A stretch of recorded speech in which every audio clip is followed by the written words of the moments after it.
Paper scissor part 2. First part நல்லா போயிருச்சு, so அதனால செகண்ட் பார்ட்டோட வந்திருக்கேன். ரூல்ஸ் அதே தான். ராக் சிசரை காலி பண்ணும், சிசர் பேப்பரை காலி பண்ணும், பேப்பர் ராக்க காலி பண்ணும். இப்போ நீங்க பண்ண வேண்டியதெல்லாம் அடுத்து வரப்போற 3 ரவுண்ட்ஸ்க்குமே நீங்க என்னென்ன சூஸ் பண்ண போறீங்கன்னு இப்பவே கமெண்ட்ல சொல்லுங்க. ஒரு தடவை சொன்னது அப்புறம் மாத்த கூடாது. ஒருவேளை நீங்களும் நானும் சேமா சூஸ் பண்ணிருந்தோம்னா அந்த ரவுண்ட் டிராவ் ஆயிடும். 3 ரவுண்ட்ல ஏதாச்சும் 2 ரவுண்ட் நீங்க என்ன தோக்கடிச்சாலே இந்த கேம்ல வின்னர் ஆயிருவீங்க. மறக்காம லைக் தட்டி விட்டு சப்ஸ்கிரைப் பண்ணிட்டு ஃபர்ஸ்ட் ரவுண்டுக்கு ரெடியா இருங்க. யோசிச்சு என்னென்ன சூஸ் பண்ண போறீங்கன்னு கமெண்ட்ல சொல்லுங்க.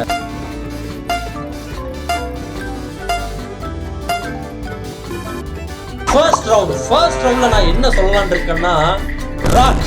உங்களுக்கே தெரிஞ்சிருக்கும் யார் வின்னர்னு. பேப்பர் தான். ஃபர்ஸ்ட் ரவுண்ட்ல யாரெல்லாம் பேப்பர்னு சொல்லிருக்கீங்களோ அவங்களா தான் என்ன இந்த ரவுண்ட்ல தோக்கடிச்சிருக்கீங்க. ஓகே, செகண்ட் ரவுண்டுக்கு போலாமா? செகண்ட் ரவுண்ட்ல நான் சிசர் சொல்றேன். உங்களுக்கே தெரிஞ்சிருக்கும் யார் வின்னர்னு. இந்த 2 ரவுண்ட்லயுமே நீங்க என்ன தோக்கடிச்சிருந்தீங்கன்னா இப்பவே இந்த கேம்ல நீங்க வின்னர் தான். ஒருவேளை ஒரு ரவுண்ட்ல மட்டும் தான் ஜெயிச்சிருந்தீங்கன்னா இன்னும் ஒரு சான்ஸ் இருக்கு உங்களுக்கு. Final round. இந்த ரவுண்ட்ல நான் ராக் சொல்றேன். இந்த ரவுண்டோட வின்னர் யாரு? பேப்பர். இந்த 3 ரவுண்ட்ல 2 ரவுண்ட் நீங்க என்ன தோக்கடிச்சிருந்தாலே போதும், நீங்க வின்னர் தான். ஒருவேளை 3 ரவுண்ட்லயுமே என்ன தோக்கடிச்சிருந்தா வேற லெவல் நீங்க.